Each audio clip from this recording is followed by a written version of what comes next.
자, 오늘 말씀은 우리가 잘 아는 여러분 1만 달란트 빚진 종의 비유입니다. 자, 오늘 말씀은 마태복음 18장의 그 결론의 말씀이에요. 동시에 주님께서 우리 교회 공동체 가운데 주시는 그 미덕에 관한 말씀입니다. 그래서 오늘 말씀을 함께 나누시면서 하나님께서 우리 반석교회 가운데 원하시는 뜻이 무엇인가를 깨닫고 그 뜻을 이루어드리는 축복의 시간 되시기를 예수님의 이름으로 소원하며 축원합니다. 자, 오늘 우리가 봉독한 이 1만 달란트 빚진 자의 이 종의 비유는요, 마태복음 18장의 그 전체 조명 아래에서 해석되어야 합니다. 자, 그러면 여러분 우리가 그간 알고 있던 그 1만 달란트의 그 빚진 자의 비유가 좀 색다르게 다가오게 될 겁니다. 여러분, 결론적으로 말씀드리면 이 1만 달란트 빚진 자의 비유는 여러분 교회 공동체에 주시는 교훈입니다. 주님은 우리가 이 교회에 해를 끼쳤던 이들을 우리가 어떠한 자세로 용서해야 하는지에 대해서 오늘 말씀으로 우리에게 교훈하시는 겁니다. 이 마태복음 18장은요, 그 전체 말씀이 교회 공동체에게 주시는 말씀이에요.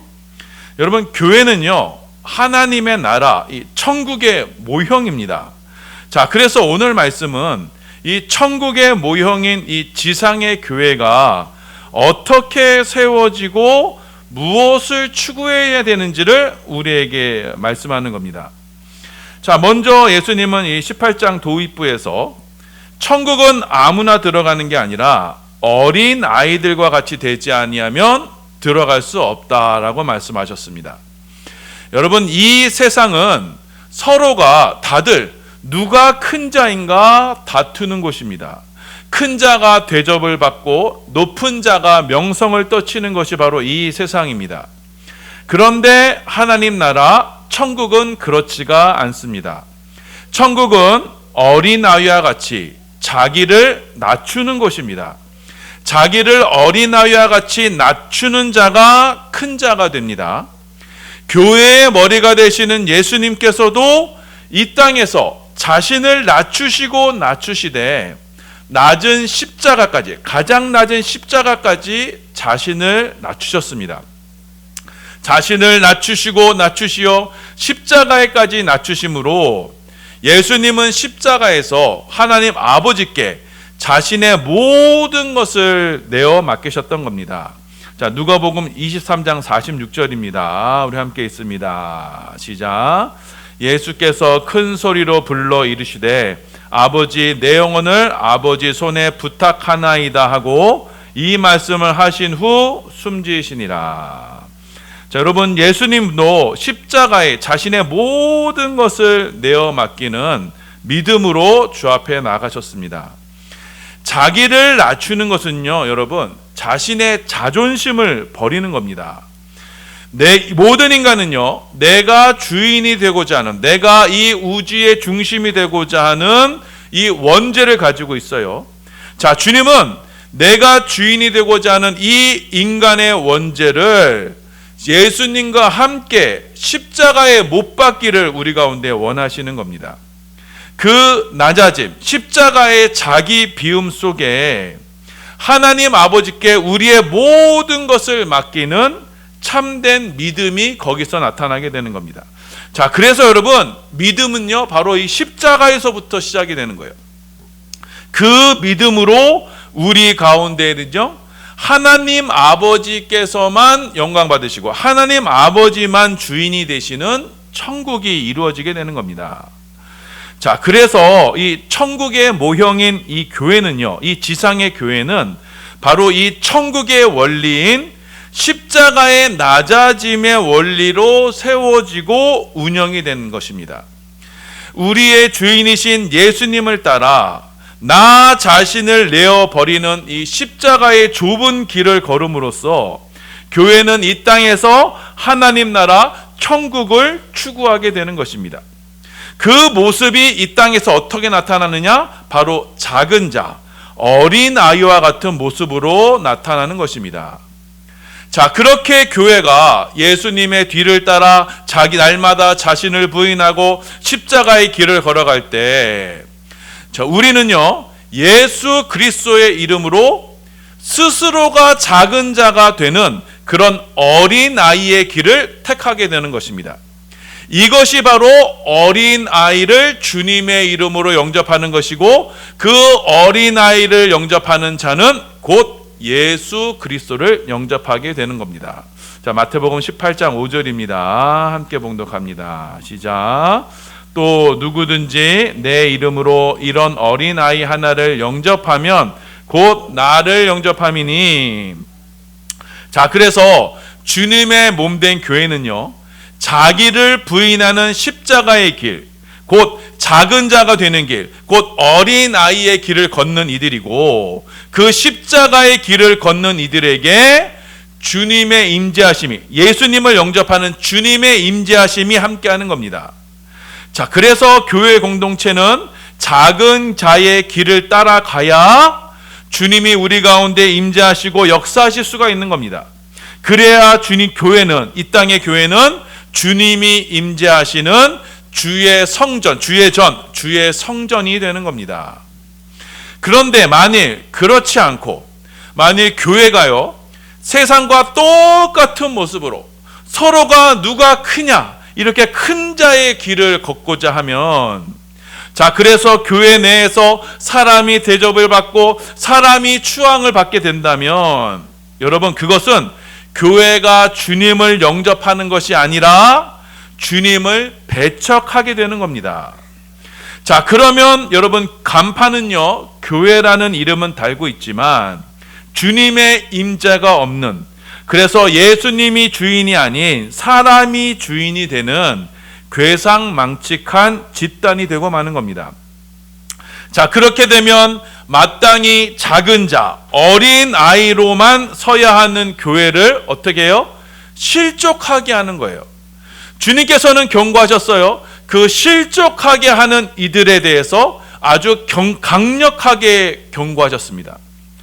누구든지 이 작은 자 중에, 그 예수 그리스도의 십자가의 길을 걸어 나 자신을 부인하고 나 자신을 버리는 이 십자가의 작은 길을 걷는 이 작은 자 중에 하나를 실족하게 하면 그는 차라리 연자 맷돌을 목에 매달고 바다에 빠져 죽어라.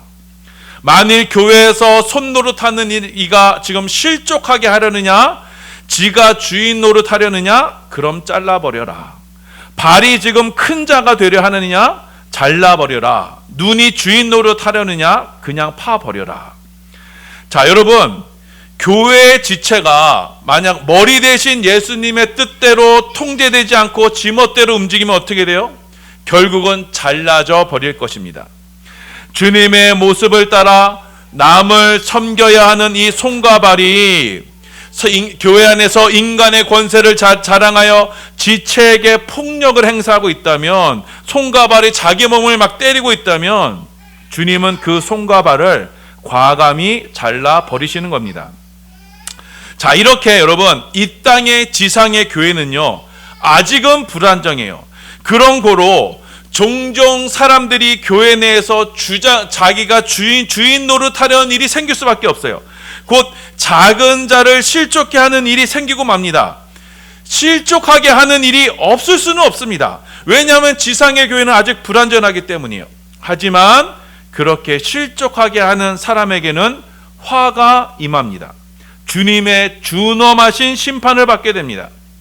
자, 그렇게 교회에서 작은 자가 아닌 큰 자, 서로가 큰 자가 되려고 하는 자들 때문에 교회는 실족하게 되고, 그 결과 교회에서 상처를 받고 교회를 떠나는 이들이 생깁니다. 길을 잃어버린 양들이 생기게 됩니다.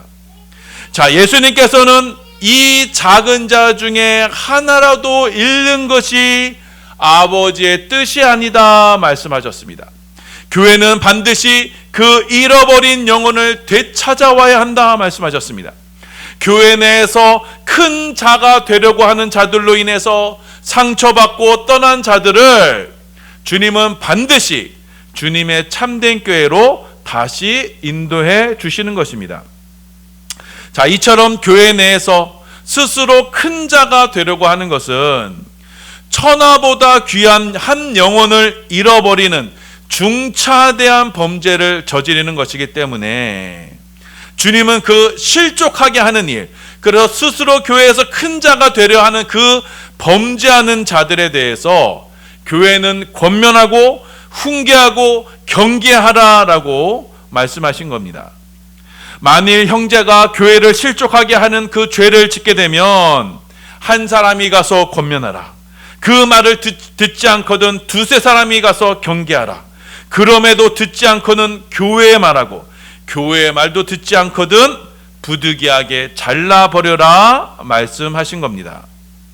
자, 이렇게 주님은요, 교회 내에서 죄와 혼란이 만연되는 것을 방지하시기 위해 스스로 큰 자가 되려 하는 이들, 교회를 실족하게 하는 이들에게 경계하고 훈계하라라고 말씀하셨습니다. 교회를 실족하게 하는 죄를 버리도록 징계해라 말씀합니다. 자, 그럼에도 주님은 그 죄를 짓는 자들도 어떻게 보면 교회의 지체가 되는 것이니 비록 실족하게 하는 이가 있다 하더라도 형제의 사랑을 끝까지 나타내라 주님은 우리에게 부탁의 말씀하셨습니다. 수차례 권면하고 경계하고 교회의 권면조차도 듣지 않아 부득이 출교라는 징계를 내리게 되더라도 그것은 그 영혼을 사랑하기 때문이고 죄에서 돌이킬 기회를 주기 위한 것입니다. 천국의 문이 닫히는 경험을 통해서 자신이 얼마나 큰 죄를 저질렀는가를 몸소 깨닫게 하는 것이고, 그래서 다시금 작은 자의 모습으로 세우기 위해서 징계를 내리는 것입니다. 자, 그래서 교회는요, 비록 교회에 큰 해를 끼쳤을지라도 범죄한 영혼을 향한 끊임없는 기도와 관심과 사랑을 나타내야 되는 거예요. 그 영혼이 회개하기를 위해서 함께 기도해야 하는 것입니다. 이 영혼을 사랑하는 이 사랑의 기도 가운데 주님이 함께 하신다라고 우리에게 말씀합니다. 자, 마태복음 18장 19절에서 20절입니다. 함께 있습니다. 시작. 진실로 다시 너희에게 이르노니 너희 중에 두 사람이 땅에서 합심하여 무엇이든지 구하면 하늘에 계신 내 아버지께서 그들을 위하여 이루게 하시리라. 두세 사람이 내 이름으로 모인 곳에는 나도 그들 중에 있느니라.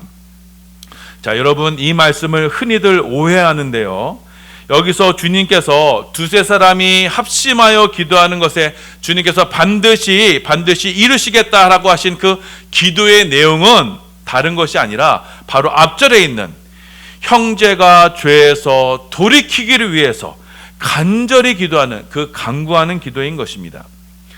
자, 주님은 형제가 죄에서 돌이키도록 하는 그 사랑의 기도에 하나님께서는 반드시 응답하신다. 그 하나님께서 반드시 이루신다라고 지금 말씀하고 있습니다. 왜냐하면 예수님께서 바로 그 사랑의 기도 가운데 함께 하시며 그들과 함께 기도하여 주시기 때문인 것입니다. 자, 그래서 여러분, 교회가요, 바로 낮아짐과 십자가의 길을 상징하는 그 어린아이를 영접함으로 주님을 영접하게 되듯이, 자, 교회는요, 이 교회 가운데 주님께서 늘 함께 하시기 위해서, 우리 가운데 주님의 기도가 들려지게 하기 위해서 주님은요, 범죄한 이들을 향한 사랑의 기도로 우리 교회가 함께 해야 되는 것입니다. 그 기도 가운데 주님이 함께 하시는 겁니다. 자, 그리고 오늘 본문의 말씀이 이어지는 거예요. 범죄한 형제조차 사랑하고 기도해야 한다는 그 주님의 말씀에, 자, 베드로가 주님께 질문을 합니다. 자, 그렇다면 주님, 자, 교회는 그 형제에 대해서 몇 번까지 용서해 줘야 합니까? 7번까지는 해야겠지요? 라고 이렇게 질문합니다. 우리 마태복음 18장 21절입니다. 함께 봉독합니다. 시작. 그때 베드로가 나와 이르되 주여, 형제가 내게 죄를 범하면 몇 번이나 용서하여 주리이까? 7번까지 하오리이까? 자, 여러분, 7, 7은 완전수죠. 지금 베드로는요, 교회가 지금까지는 아무도 할 수 없었던 완전한 용서, 7번까지는 용서해야 합니까? 라고 예수님께 여쭌 것입니다. 자, 그런데 예수님은요, 이 베드로의 질문에 다르게 말씀하셨어요. 교회는 용서에 대해서 새롭게 접근해야 한다라고 말씀하셨어요. 몇 번 용서했는가로서 그 용서에 대한 크기로 접근할 것이 아니라 70번씩 7번까지로 용서해서 용서의 정도 자체를 아예 폐기해야 된다. 너희가 가진 용서의 개념을 아예 새롭게 해야 한다라고 우리에게 말씀합니다. 자, 마태복음 18장 22절입니다. 함께 있습니다. 시작. 예수께서 이르시되 내게 이르노니 7번뿐 아니라 7번을 70번까지라도 할지니라. 아멘. 자, 이 말씀은 우리가 490번, 77에 490번까지 용서하라는 말씀이 아닙니다. 지금 주님은요, 용서의 무한성을 말씀하는 거예요. 용서를 했다, 안 했다의 차원으로 접근해서는 안 된다라고 말씀합니다. 주님은 지금 교회에 대한 용서에 대해서 지금 새롭게 지금 정의를 내리시는 겁니다. 지금 여담인데요. 지금 용서에 관련된 것이라 지금 한 예를 지금 드리겠습니다. 지난 6월 달에요. 제가 노회에서 목사님과 함께 수련회를 다녀왔어요. 베트남을 다녀왔습니다. 그곳에서 많은 은혜와 도전을 받았습니다. 자, 그 중에 한 가지 한국인 가이드가 이런 얘기를 했어요. 베트남 사람들에게는 몇 가지 중요한 특징이 있는데 그 중에 대표적인 것이 이들은요, 잘못을 해도 잘못했다라는 말을 안 한다는 겁니다. 자, 왜냐하면 이들이 지금 공산주의 체계 안에서 살다 보니까요. 자, 내가 잘못했다, 나를 용서해달라 이렇게 말을 하게 되면은, 자, 이거는 공산주의 사회에서는요, 모든 것을 자기가 책임져야 돼요. 그래서 자기가 잘못한 것을 인정하게 되면 자아 비판을 하게 되는 거고, 그래서 동시에 모든 책임을 져야 하기 때문에 사람들이 잘못을 해도요, 잘못했다라는, 그리고 미안하다는 이야기를 하지 않는다고 해요. 자, 그게 이 사회의 문화라고 합니다. 베트남 사회의 문화라고 해요. 공산주의 사회의 문화라고 해요. 자, 그러니 베트남 사람이 분명 나에게 실수를 했는데, 잘못을 했는데 왜 이 사람이 사과를 하지 않지? 이렇게 이상하게 생각하지 말라고 우리에게 부탁을 했습니다. 자, 이렇게 여러분, 사람이 주인이 되는 이 공산주의 사회에서는요, 쉽사리 자신의 잘못을 인정하지 않습니다. 왜냐? 용서라는 문화가 없기 때문이에요. 자, 그런데 여러분, 서구 문명 사회는 다르죠. 기독교 영향 아래에 있던 서구 문명에서는요, 자기가 잘못을 하면요, 지위 고하를 막론하고 기꺼이 미안하다, I'm sorry, 내가 잘못했다 라고 이렇게 인정하면서 용서를 구합니다. 자, 이 사회에서는요, 어른들도 아이들에게 미안하다, 잘못했다 이렇게 용서를 구해요. 자, 왜냐하면 이 서구 문명에는요, 오늘 본문에 나오는 이 용서가요, 문화화되어 있기 때문에 내가 잘못해서 용서를 구하는 것이 흠이 되지 않아요. 그리고 나에게 잘못하고 실수하는 것을요, 기꺼이 용서하는 것이 문화가 되어 있습니다.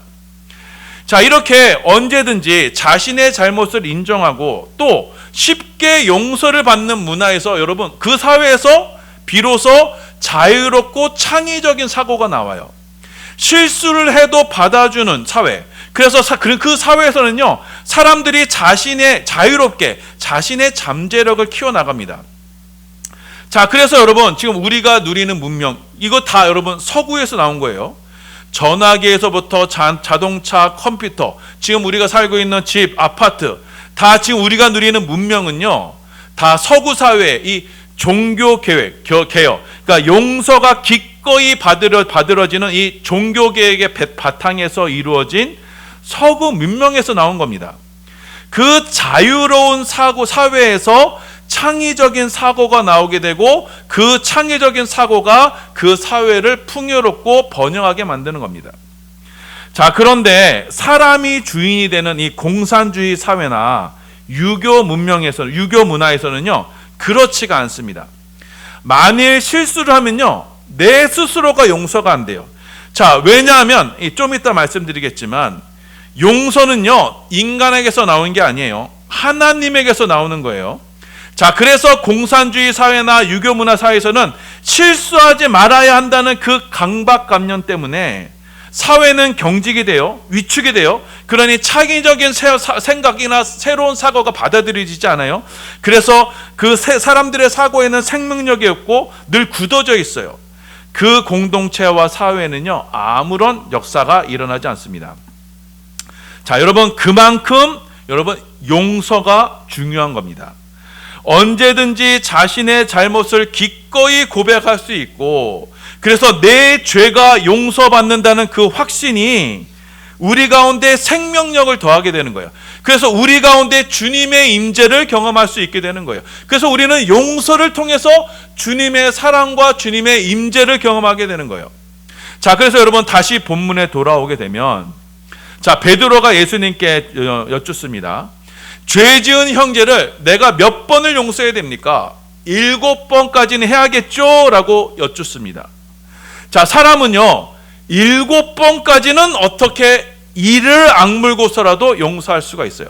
자, 그런데 7번을 넘어가면요 그때부터는 용서가 안 됩니다. 자, 그런데 예수님은 말씀하세요. 베드로에게 용서를 하기를 7번씩 70번을 해라, 이렇게 말씀하세요.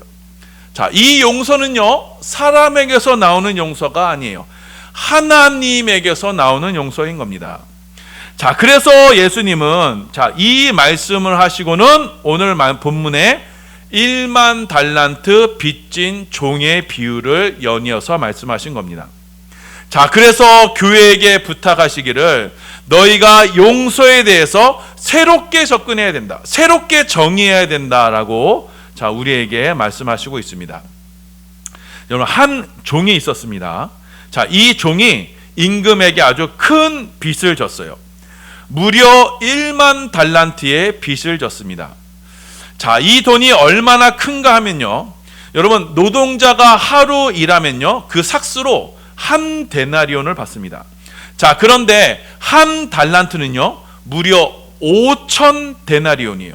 자, 그러니까 1만 달란트는 5천만 데나리온입니다. 자, 이 돈을 현재 가치로 제가 계산해 보니까 새벽에 계산기계로 두드려 봤어요. 여러분, 요즘 하루 일삭을 10만 원이라고 했을 때, 자, 1만 달란트는 얼마냐? 약 5조 원입니다. 자, 이 돈은요 한 사람이 1년 365일을 하루도 빠짐없이 일을 했을 때 몇 년 뒤에 갚을 수 있냐면 13만 년 후에 갚을 수 있는 돈이에요. 자, 그러니까 여러분, 1만 달란트는 사람이 노력해서 일한다고 해서 갚을 수 있는 돈이 아닌 겁니다. 자, 그런데 지금 이 종이요 주인에게 바로 이 1만 달란트의 빚을 졌습니다. 자, 그런데 갚을 것이 없어요. 자, 그래서 주인이 명령을 합니다. 저 사람이 가지고 있는 모든 것 다 팔아서 갚게 해라. 처와 자식들도 노예로 다 팔아라. 가지고 있는 것을 다 팔아서 얼마간이라도 빚을 갚게 해라. 이렇게 명령을 합니다. 자, 그러자 이 종이요 주인에게 간청을 합니다. 주인님, 조금만 참아 주십시오. 내가 어떻게 해서든지 그 빚을 갚아보도록 하겠습니다. 자, 우리 18장 26절입니다. 함께 봉독합니다. 시작. 그 종이 엎드려 절하며 이르되 내게 참으소서, 다 갚으리이다 하거늘. 자, 이 모습을 본 주인이 종을 불쌍히 여깁니다. 이 종이요 주인의 빚을 갚을 수 있는 이 방법은 없어요. 갚을 길은 요원합니다. 그럼에도 그 간구하는 모습에 주인이 종을 불쌍히 여깁니다. 종은 분명 그 어마어마한 돈을 갚을 수가 없어요. 다 갚을 수가 없어요. 자, 그런데 종이 용서하시는 주인의 성품에 기대어서 주인에게 용서를 구하니 주인은요 어떻게 해요? 기꺼이 그 모든 돈을 다 탕감해 주었습니다. 우리 18장 27절입니다. 함께 봉독합니다. 시작. 그 종의 주인이 불쌍히 여겨 놓아 보내며 그 빚을 탕감하여 주었더니. 자, 여기서 탕감하다는 말이요, 앞에 나왔던 베드로가 예수님께 주님, 형제가 내게 죄를 범했을 때 몇 번 용서해야 합니까? 라는 그 용서라는 말과 이 탕감하다는 말이 같은 단어예요. 자, 원어로 아피에임이라는 단어인데요, 이 아피에임이라는 단어가 어떤 의미를 갖고 있냐면, 자, 이 단어는 아포라는 단어와 에임이라는 단어와의 합성어예요. 자, 아포는 이 영어 단어에서 똑같이 아포로 나오죠. 그 단어하고 에이미는 영어에서 비동사입니다. 그 무엇이 있다라는 뜻이에요. 자, 그래서 아포라는 단어는요, 뭐뭐로부터 떨어져 있다는 뜻이에요. 에이미는 나는 뭐뭐 있다는 뜻이죠. 그래서 아포 에이미 하면요, 자, 나로부터 떨어져 있다, 분리되어 있다라는 뜻이에요. 내어 보내다라는 뜻이에요. 자, 그래서 여러분, 용서라는 의미는요, 무엇이냐? 나로부터 떨어지게 하는 거예요. 나로부터 분리시키는 거예요. 놓아버리는 거예요. 나와 관계없는 것으로 만드는 거예요. 이게 성경에서 말씀하는 용서인 겁니다. 지금 주인은요, 종을 불쌍히 여겼어요. 긍휼히 여겼어요. 그 긍휼하심으로 종이 마땅히 나에게 갚아야 할 그 빚을 놓아버린 겁니다. 나와 관계없는 것으로 만들어버린 거예요. 채권자로서 내가 마땅히 받아야 될 그 권리를 포기해버린 거예요. 자, 주인에게는요, 자신이 받아야 될 그 돈보다 그 종을 불쌍히 여기는 긍휼의 마음이 훨씬 더 컸던 겁니다. 그래서 종에게서 받아야 될 그 권리를, 그 빚을 탕감해 준 겁니다. 용서해 준 겁니다. 자, 그렇게 탕감을 받은 종이, 자, 주인의 집을 나섰어요. 그랬더니 우연히 자기에게 100데나리온 빚진 자를 만나게 됩니다. 자, 100데나리온이요, 지금 현재 가치로 1000만원쯤 됩니다. 물론 큰 돈이에요.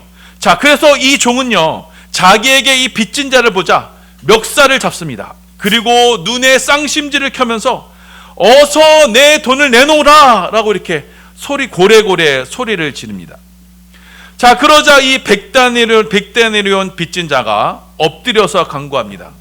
방금 전에, 자, 1만 달란트 빚진 종이 주인에게 했던 그대로 조금만 참아 주십시오. 제가 갚겠습니다. 이렇게 간구하는 겁니다. 자, 그런데 이 종은요, 주인과 달리 자기에게 빚진 자를 용서하지 않습니다. 참지 않습니다. 자, 그래서 자기에게 빚진 자를 고발해서 감옥으로 보내요. 감옥에 가두어서 거기에서 나오려면 어서 내 돈 갚으라 라고 이렇게 말을 합니다.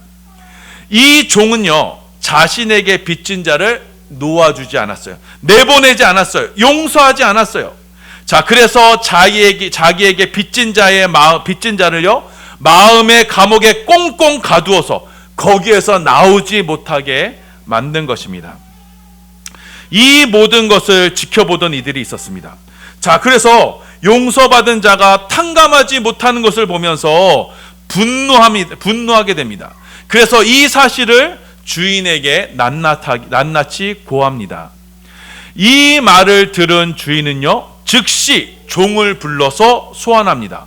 그리고는 용서하지 못한 종에게 말씀합니다.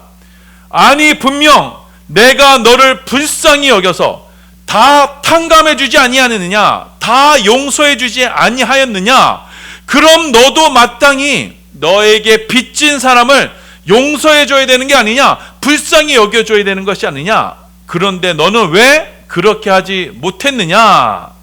그러시고는 주님은 그간 종에게 보이지 않았던 분노, 화를 나타내 보여주셨습니다. 자, 마태복음 18장 32절 34절입니다. 함께 봉독합니다. 시작. 이에 주인이 그를 불러다가 말하되 악한 종아, 내가 빌기에 내가 내 빚을 전부 탕감하여 주었거늘 내가 너를 불쌍히 여김과 같이 너도 내 동료를 불쌍히 여김이 마땅하지 아니하냐 하고 주인이 노하여 그 빚을 다 갚도록 그를 옥졸들에게 넘기니라. 자, 주인은요, 왕은 그간 종에게 보이지 않으셨던 분노를 표출하셨습니다. 주인은 이 종을 가리켜 뭐라고 말씀하세요? 악한 종이라고 부릅니다. 자, 이 종은요, 마땅히 주님께 입은 은혜와 사랑으로서 자, 도저히 갚을 수 없는 빚을 탕감받은 것처럼 자신에게 빚진 자에게 자신이 주인에게 입은 그 사랑을 동일하게 나타내야 했던 겁니다. 사랑을 받은 만큼 다른 이들도 사랑해야 했습니다. 그런데 이 종은요, 그렇지가 못했어요. 자, 이 종에게 있어서는요, 자신이 주인에게 입은 그 탕감의 사랑, 용서의 사랑보다도 내 손에 쥐어든 이 100다나리온의 권리가 이것이 더 크고 더 소중하게 여겨졌던 겁니다. 1만 달란트라는 어마어마한 사랑을 입었어도 내 손에 쥔 100달란트를 결코 놓아 보내지 못했던 겁니다. 그래서 이 종은 용서는 받았지만 탕감은 받았지만 용서하지는 못했습니다. 그래서 주님은 이 모습에 이 종을 가리켜 악하다라고 말씀하시며 분노하셨던 것입니다. 자, 여러분, 분명 1만 달란트와 100다나리온은요, 여러분 비교할 수도 없어요. 1만 달란트는요, 인간이 갚을 수 없는 그 지옥에서부터 영원한 죽음에서부터 우리를 용서하시는 그 사랑의 값입니다. 자, 그런데 주인이 그 죄를 용서하셨습니다. 그 빚을 탕감해 주셨어요. 자, 그럼 주인은 무엇 때문에 그 종의 빚을 탕감해 주셨습니까? 바로 긍휼히 여기는 마음, 그 불쌍한 마음으로 그 빚을 탕감해 주었습니다. 그 긍휼의 마음이 1만 달란트보다 훨씬 컸기 때문에 주인은 종을 용서해 준 겁니다. 주인에게 있어서 그 1만 달란트라는 어마어마한 돈도 주님의 그 긍휼의 마음, 사랑의 마음에 비하면 아무것도 아니었기 때문에 왕은 아낌없이 그 빚을 탕감해 주었던 겁니다. 자, 그렇다면 여러분, 1만 달란트 빚진 종은 어떠했습니까? 자, 그는 분명 주인에게 자신의 목숨으로도 갚을 수 없는 그 사랑의 빚을 입었습니다. 주님의 긍휼하심, 사랑하심이 그에게 실제가 되었어요. 아들을 십자가에까지 죽이시면서까지 우리를 사랑하신 그 사랑이 그에게는 죄 용서라는 은혜로 나타나게 되었어요. 자, 그런데 이 종은 주인에게 입은 이 사랑을 붙들지 않습니다. 대신에 자신에게 쥐어진 이 100데나리온의 권리를 붙든 겁니다. 그 손에 쥔 100데나리온으로 그는 여전히 용서받지 못한 죄인의 자리로 되돌아가고 만 것입니다. 여전히 용서받지 못한 그 1만 달란트의 빚진 자로 되돌아간 것입니다. 왜냐하면 그에게는 주인에게 용서받은 그 탕감이, 그 용서가 그에게는 실자가 되지 못했기 때문이에요. 자, 여러분, 우리 안의 용서는요, 이처럼 육신에 속한 죄인에게서는 이 용서가 나올 수가 없는 겁니다. 이 용서는요, 하나님의 성품이에요. 여전히 옛사람에 속한 사람에게는 그 1만 달란트의 탕감의 용서가 나올 수가 없어요.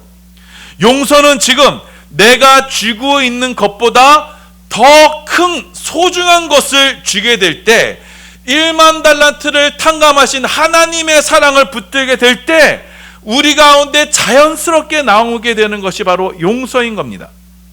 우리가 1만 달란트의 빚을 용서해 주신 주님의 사랑을 붙들게 되면 우리는 자연히 그깟 100데나리온의 쥔 손을 자연스럽게 펼칠 수 있게 되는 거예요. 용서할 수 있게 되는 거예요. 자, 여러분, 한 가지 예를 들어보겠습니다. 자, 여러분, 어렸을 때 남자아이들은 딱지, 구슬, 또 여자아이들은요, 뭐 종이, 인형, 뭐 피규어, 이런 것을 가장 소중하게 여깁니다. 자, 그때는요, 누가 딱지를 더 많이 가졌느냐를 따라서 우열을 가려요. 딱지를 많이 가지면 내가 가치 있는 자로 여겨지는 때입니다. 자, 그때 누군가 어떤 친구가 와서 여러분의 딱지를 홀라당 다 가지고 갔다고 해봐요. 자, 그 시절에는요, 그 죄는 절대로 용서할 수 없는 죄예요. 내 분신과 같은 딱지, 구슬을 함부로 가져간 사람을 어떻게 해서든지 찾아내서 멱살을 잡고 되돌려 달라라고 말할 것입니다. 자, 그런데 이 아이가 성인이 됐어요. 세월이 지나서 성인이 됐어요. 직장을 잡고 회사에 취업해서 성공한 CEO가 됐습니다. 자, 근데 그 사람에게 그때 그 딱지를 가져간 사람이 그 딱지를 가지고 와서는 내가 그때 당신의 딱지를 가져갔으니 용서해 달라라고 했을 때 여러분은 만약 여러분이 그 사람이라면 여러분은 어떻게 하겠습니까? 당연히 뭐 그딴 거 가지고 그래, 뭐 그딴 게 소중하다고, 그래도 이렇게 찾아와줘서 고맙다라고 하면서 혹시 자녀들 일자리가 있느냐, 없으면 내가 마련해 주마 라고 그렇게 얘기하지 않겠습니까? 자, 용서는요, 이만큼 내 안에 크신 하나님의 사랑이 실제가 되면요, 자연스럽게 나오는 것이 바로 용서예요. 죄인인 나를 위해서 아들을 내어주신 그 하나님의 사랑이 나에게 실제가 되면, 1만 달란트의 사랑의 실제가 되면, 여러분, 그깟 것, 나에게 씻을 수 없는 상처를 준 것, 그깟 것, 나의 돈을 떼어먹은 그깟 것, 그 죄는 아무것도 아니게 되는 거예요. 그깟 것 너나 가져가라 하면서 진정한 용서가 나오게 되는 겁니다. 자, 그래서 여러분, 나에게 상처를 준 이에 대한 용서는요, 여러분, 그 용서가 우리의 구원의 조건은 아니더라도 내가 진정으로 용서받았는가에 대한 증거는 될 수가 있는 거예요. 자, 그래서 주님은 우리가 진정으로 용서하지 아니한다면 너희는 이미 아버지께 용서를 받지 못한 자들이다 라고 우리에게 말씀하는 겁니다. 자, 마태복음 18장 35절입니다. 함께 봉독합니다. 시작. 너희가 각각 마음으로부터 형제를 용서하지 아니하면 나의 하늘 아버지께서도 너희에게 이와 같이 하시리라. 너희가 형제를 용서하지 못했다면, 자, 그래서 하나님의 사랑이 아닌 이 죄에 속한 육신, 더러운 자존심, 썩어질 것, 세상의 것들, 그것을 여전히 붙들고 있다면 그는 이미 하나님의 사랑을 자기 것으로 하지 못한 자들이고, 그래서 용서하지 못한 만큼 너희도 하나님의 진노 가운데 처하게 될 것이다. 왜냐? 1만 달란트의 죄 용서함을 내려주신 하나님의 사랑을 무시한 결과이기 때문인 것입니다. 자, 사랑하는 여러분, 오늘 말씀은 주님께서 교회 가운데 요구하시는 덕목, 곧 용서에 대해서 우리에게 말씀하시고 있습니다. 모든 사람은 다 죄인입니다. 죄로 인해서 눈이 가려져서 누구나 다 넘어지고 실족합니다. 완전한 사람은 아무도 없습니다. 그래서 우리는 누구라도 그것이 크나큰 죄인지도 모르고 교회에서 큰 자가 되려고 해서 자신의 목소리로 내려고 했던 실족해 하는 자가 될 수 있습니다.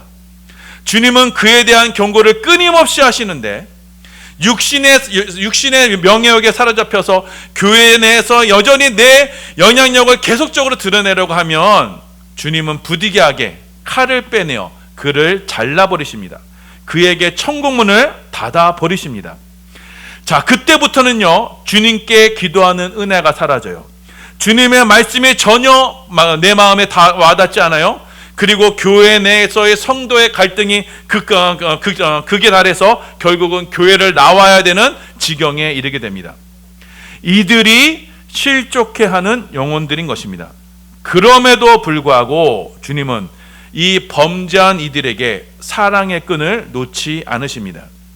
겸손하여 낮아진 모습으로 회개하여 그들이 주님의 몸된 교회에 다시 돌아오기를 주님은 고대하시는 것입니다. 이 주님의 마음을 품고 교회가 두세 사람이 모여 기도할 때 그 기도에 주님께서 함께 하시는 것이고, 그 기도는 반드시 응답이 됩니다. 자, 그래서 교회는요, 죄 지은 이들에 대한 이 용서와 사랑의 마음을 품고 기도해야 하는 것입니다. 그렇지 않고 우리가 범죄한 이들을 용서하지 못하고 외면하고 배척하게 될 때는요, 우리는 오늘 말씀에서 경고하는 1만 달란트의 빚진 종과 같이 되어버리고 말 것입니다. 자, 그렇게 되면 우리도요 1만 달란트의 빚진 종처럼 하나님 아버지께서 자 우리에게 큰 죄에 빠진 나를 아들의 핏값을 주고 사신 그 사랑을 우리가 잃어버리게 되는 것이고, 여전히 내 자존심, 내 과거의 상처를 더 소중히 여기는, 그래서 나에게 이 백단에르연 빚을 진 이들을 어떻게든지 그 빚을 받으려는 그런 악한 자가 되고 마는 겁니다.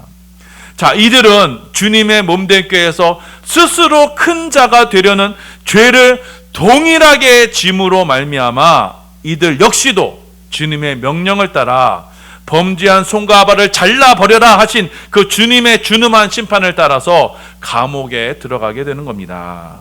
여러분, 이 말씀을 기억하셔서 우리 사랑하는 반석의 성도님들은 예수 그리스도의 십자가의 사랑을 입은 몸이고, 우리의 이 십자가의 사랑이 우리 안에 실자가 되어서 이 사랑이 우리의 마음과 우리의 몸을 온전히 주장하여 우리의 옛사람의 육신에 속했던 그 모든 죄의 빚을 탕감받고, 또 이제는 탕감해 줌으로 말미암아 이제는 우리 주님, 나 자신은 주님께 무한한 사랑을 받은 자로서 이제는 우리 삶의 이 사랑만이 우리를 주장하는, 그래서 주님께 착하고 충성된 종이라 인정받을 수 있는 우리 반석교회가 되기를 예수님의 이름으로 소원하며 축원합니다.